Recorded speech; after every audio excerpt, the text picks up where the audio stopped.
compatriots. My confession takes me back to early 2008 when I was working for a company on a site that is no longer open. Maybe that is my fault. You're about to judge.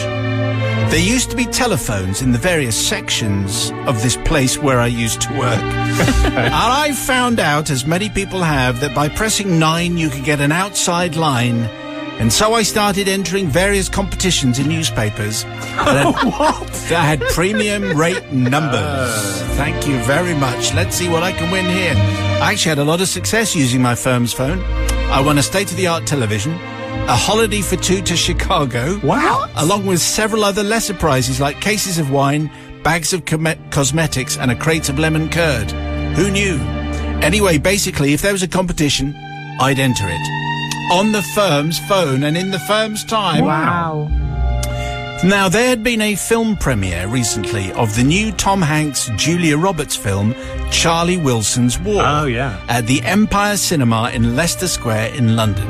It had been well received and had a screenplay by Aaron Sorkin. Yeah. You might remember it. Yes, indeed I do. Yeah. There was quite a buzz, as you can imagine. Anyway, Tom Hanks had autographed the A of War, which had been printed on the red carpet in white letters. There was a competition in the Daily Mirror to win this, so naturally, I phoned up and entered. I can't remember what I had to do, but it was probably answer a question like, what's Tom Hanks' first name? Something like that. Anyway, surprisingly, I got it right. I thought nothing else of it until a couple of weeks later, when I got home from work. Our neighbour was stood outside her house, arms folded, and said, "I've got a delivery for you. You're going to have to come in and get it, as it's heavy." I thought her tone was a little bit off, to be honest. She'd taken in many parcels for us over the years.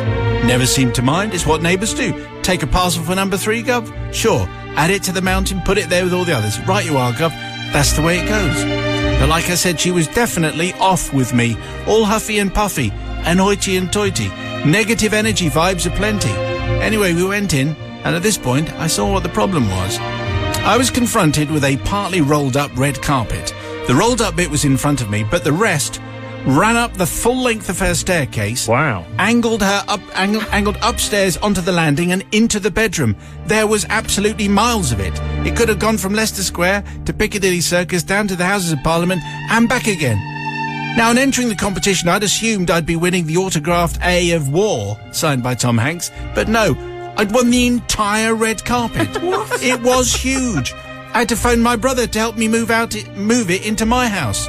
My wife was also none too happy when she got home from work to find my new prize running up the length of our staircase, then into the bathroom where the rest of the carpet sat coiled in the bath. Now, here's the thing, Father. I mean, it's not really a great prize, is it? Really? Not really. An entire red carpet.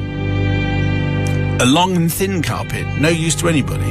Here's the thing, Father Sal. I need to seek forgiveness, not from my employers, although they did go under. I think this was because of government cutbacks, not because of a huge phone bill. I'm going to say it was the phone bill. Though I suppose it kind of helped. They did say excessive and needless costs. Yeah. It might have had something to do with me, I suppose. I also don't seek forgiveness from my wife, who threatened to bury me in the carpet if I didn't get rid of it.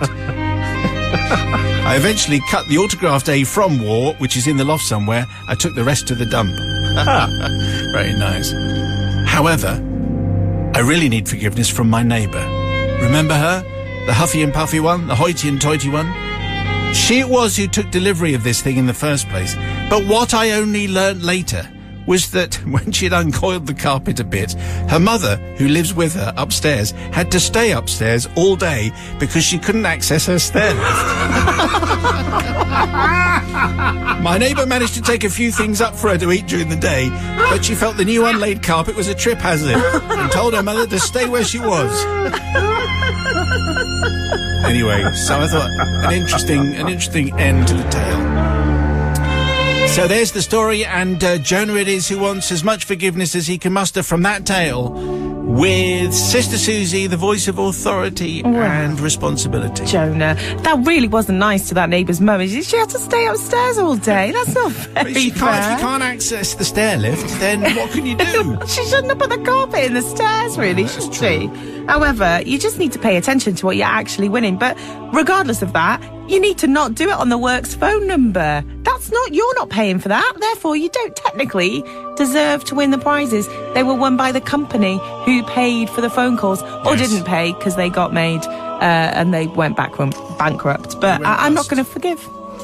Harsh but fair. Brother, I mean, from that is true. gutter. So we should be giving the red carpet to that firm. Yeah. And But the firm doesn't exist anymore. And then the firm gets the trip to Chicago and everything else. I'm going to forgive, mainly because the neighbour takes delivery of the red carpet and then decides to store it on top of the stair lift. Well, that's down to the neighbour. And now the neighbour's mother can't come down the stairs. I say, where does the blame lie there, Suze? It lies with the neighbour, and for that reason, I choose to forgive. Just making it I go along. I don't know what you're talking about. What a load of hogwash that was. See? Yes. Anyway, so Makes no sense.